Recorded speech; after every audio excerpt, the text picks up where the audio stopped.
wedding photographer for nearly 10 years, and I thought I'd seen it all. Trashy, beautiful, tragic, hilarious, or just bizarre. I have stories. I have the typical groom getting caught getting it on with the maid of honor, family getting into brawls, brides ODing in the bathroom, gay couples having no one attend their wedding, or worse, the one uninvited homophobic relative crashing just to be a dick. Stories. But we aren't here for the typical stories. If we were, we'd be here all day. We're here for the wedding from last October. It was the parents of the bride who came to me, asking for my services for a wedding in 2 weeks.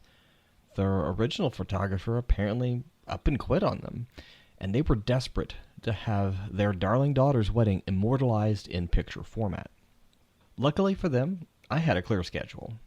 I did charge them quite a bit extra for the suddenness of it all, but judging by the father's Rolex, it wasn't that big of a deal.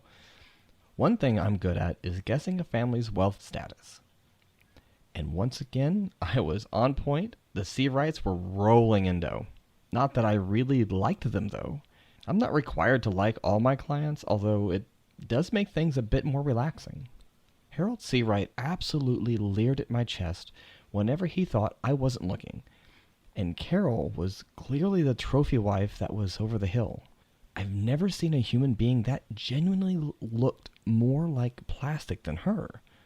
Nothing wrong with plastic surgery or Botox, but there's gotta be a cutoff at some point. I think I should have just been more off-put by the parents coming to me rather than the bride, but I just figured that the bride said she was busy with other wedding planning shit and just didn't think too hard on it.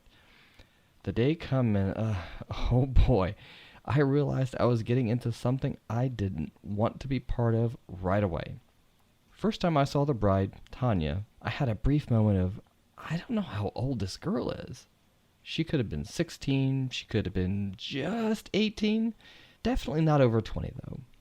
I've seen young marriages when it's a shotgun affair, but then I meet the groom, Marcel Wingate, who was definitely no younger than 30, and Marcel was just, something felt off.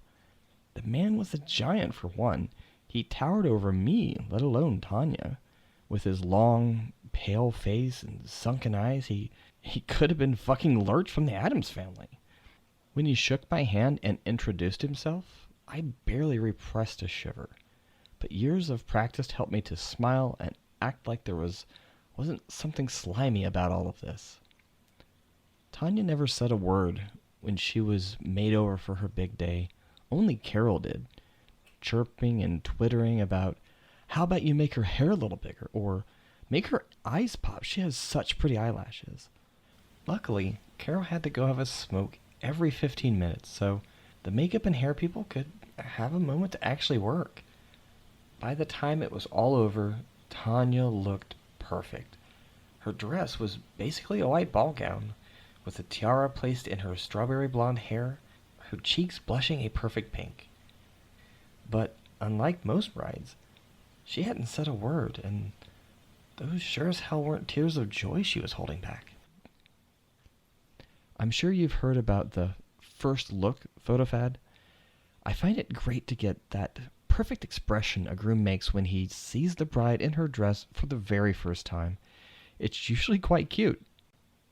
This was the first time I've shot a first look photo where I truly believed that was the first time the bride and groom have actually looked at each other. Marcel did seem to have his breath taken away by his lovely bride, but her expression was less than thrilled as he took her hand and gave it a tight squeeze. My stomach turned when he leaned in for a kiss on the cheek, and she obviously flinched. It's time I put a pin on the myth that arranged marriages only happen in foreign countries, and only people from certain cultures take part in it. They happen all the time in the U.S., and more often than not, it's an old man who wants a virgin bride, and by virgin, I mean still in fucking high school. I managed to catch Tanya alone in the room that she got ready in, sitting next to the open window and twirling an unlit cigarette between her fingers. Need a light? I offered as I came in. No thanks, I don't smoke, but they say it makes you feel better, right? she said, looking up at me with those doll-like blue eyes. Oh, it also gives you lung and throat cancer. I took the cigarette from her and I lit it up for myself. But I'm a bad example, so do as I say, not as I do. Now that got a smile out of her, even if it only lasted a second. How often do you smoke? She asked. Depends on the day. Usually I have 2 or 3. Bad day I can have a few more. I lowered the cigarette and looked down at her. How old are you, Tanya? 19. 20 in a few weeks. I have a bit of a baby face. She poked one of her cheeks. Why do you care? I glanced at the door to make sure Carol wasn't going to barge in. Tanya, are you not okay with this? The wedding? I asked quietly. Tanya's eyes widened. Damn, you're good. She also glanced at the door. Harold, my stepdad, arranged all of this. If he had his way, it would have happened when I was 15, but Marcel kept delaying. Business, apparently. He tried to delay another year, but my dad implied he had other offers. She shivered and wrapped her arms around herself. If I said no, Harold would kick me out and cut me off. Frozen my bank account. I'd have nothing and no one, and I don't know what I'd do if that happened. I reached into my purse and pulled out one of my business cards. Flipped the card over. It has a number for a women's shelter. They specialize in helping women escape from dangerous home situations. Hides them, helps them get started in a new city if need be. Below that is my personal home number, if you just need to talk, okay? Tanya looked at the card and clung to it tightly before tucking it into her bra. You might be the nicest person I've ever met, she murmured. I gave her a shoulder squeeze. I try, I said before extinguishing the cigarette on the windowsill. If you need to escape any time tonight, just ask me to help you go to the bathroom. We can pull a whole runaway bride, I joked. That got another laugh out of her, just in time for her mom to pop into the room. Well, what is taking so long? Hurry up. The wedding is going to be starting in 15 minutes, and I don't want you to cry and your makeup face be all blotchy and ugly, she whined. Tanya's brief joy faded, and she gave me one more sad look before following her mother out. The ceremony would have been so much more beautiful if I didn't know the dirty little secret behind it all. Tanya didn't smile once. I don't think even one of those bridesmaids was an actual friend of hers, or at least not a sincere one.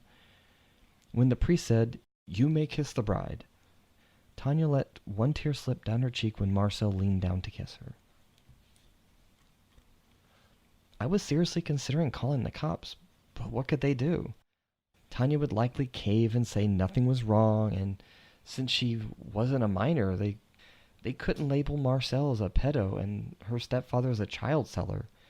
It still didn't make the situation any less shitty.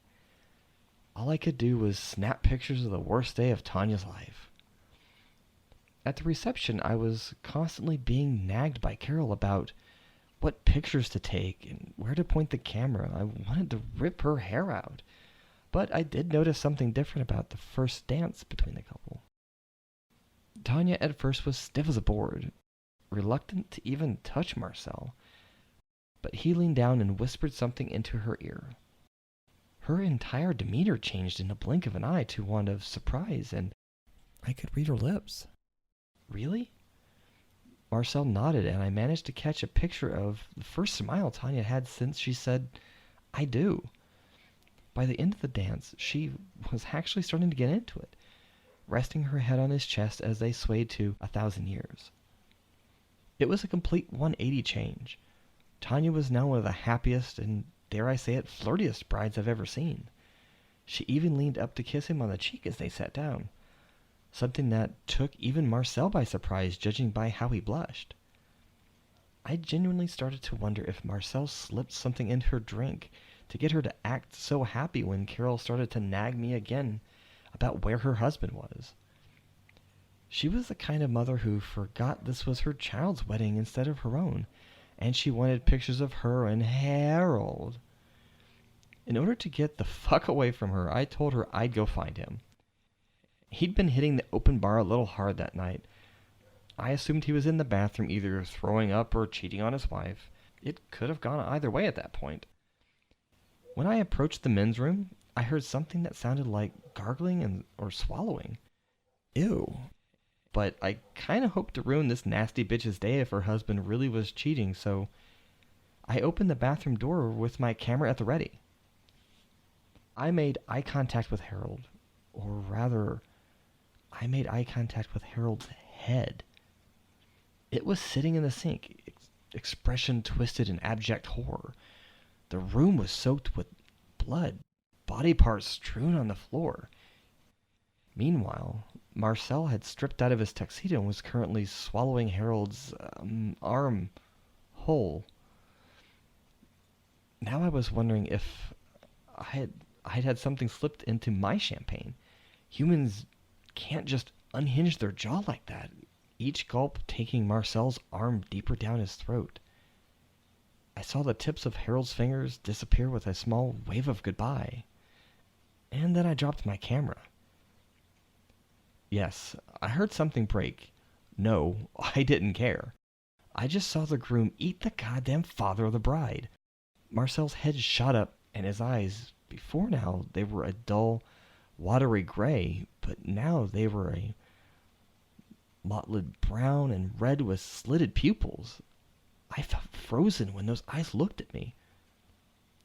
Oh, I'm terribly sorry. One moment. Marcel turned to the sink that was free of a man's head and vomited. I heard several things clatter on the porcelain before he fetched them out and washed them off.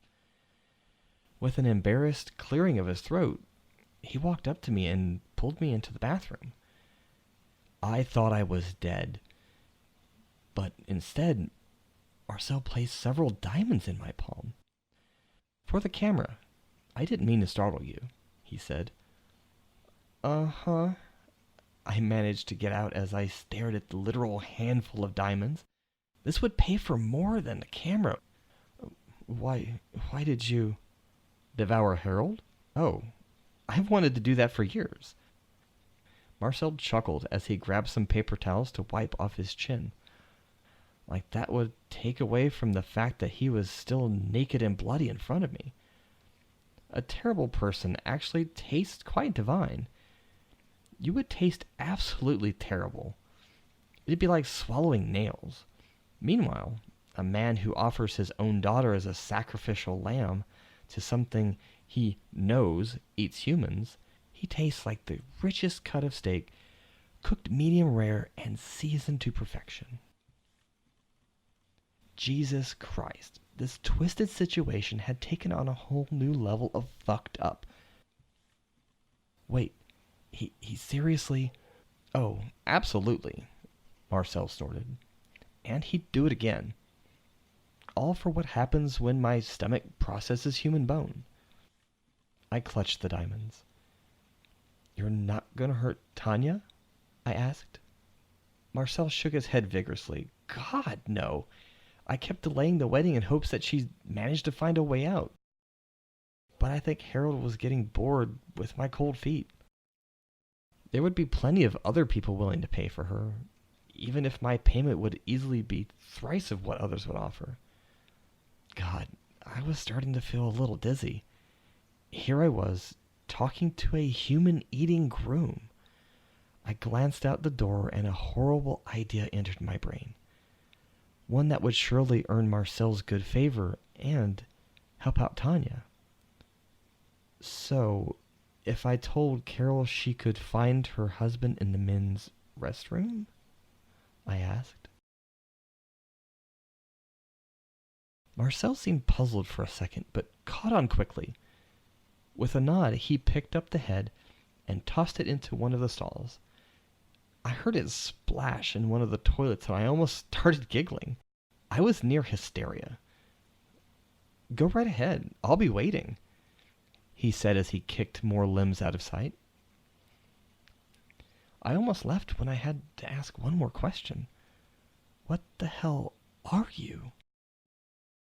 Marcel cocked his head to the side, before he changed, just for a second. One moment he was a blood-soaked man, absolutely horrifying but normal. The next he was a snake, sort of. His body was gone, replaced by the hood of an anaconda. But his head was still the same, minus the flick of a slim, forked tongue from his mouth.